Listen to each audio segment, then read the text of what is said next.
नमस्कार मित्रांनो, लग्नानंतर होईलच प्रेम या मालिकेच्या 3 ऑगस्टच्या भागात आपल्याला पाहायला मिळणार आहे. विक्रम काव्या आणि जीवाला फ्रेंडशिप बँड देत असतो आणि त्यांना म्हणतो, तुम्ही दोघे एकमेकांच्या हातात बांधा. काव्या आणि जीवाला तर काय करावं काही सुचत नसतं, परंतु विक्रम त्यांना म्हणत असतो, चला बांधा बांधा चला.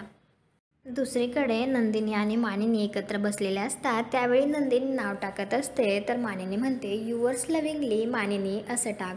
तर लगेच नंदिनी म्हणते नाव नको टाकायला, कारण बाबांना कळेलच ना युअर्स लव्हिंगली म्हणजे कोण. त्यानंतर मानिनी पत्र लिहिल्याबद्दल नंदिनीला थँक्यू म्हणते. ते पत्र नंदिनीने लिहिलेलं असतं, परंतु त्यात मानिनीने ते विक्रमला देण्यासाठी असतं.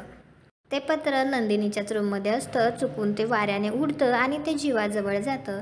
जीवा ते पाहतो आणि जीवाच्या लक्षात येतं की हे तर नंदिनीचं अक्षर आहे. त्यावेळी तो विचार करतो, कसली आतल्या गाठीची आहे ही चकाचक बाई. तिच्या मनात माझ्यासाठी किती काळजी आणि आपुलकी आहे, कारण जीवाला असं वाटत असतं की ते पत्र नंदिनीने त्याच्यासाठी लिहिलं आहे. आणि आता ते पत्र वाचून जीवाचं नंदिनीबद्दलचं प्रेम अजून वाढेल का? का जीवाला जेव्हा हे कळेल की ते पत्र त्याच्यासाठी नसून त्याच्या बाबांसाठी त्याच्या आईने लिहिलेलं आहे, तर त्याला वाईट वाटेल का? कमेंट करून नक्की सांगा. व्हिडिओला लाईक करा. आपल्या मराठी मालिका चॅनलला सबस्क्राईब करा. भेटू उद्याच्या भागात.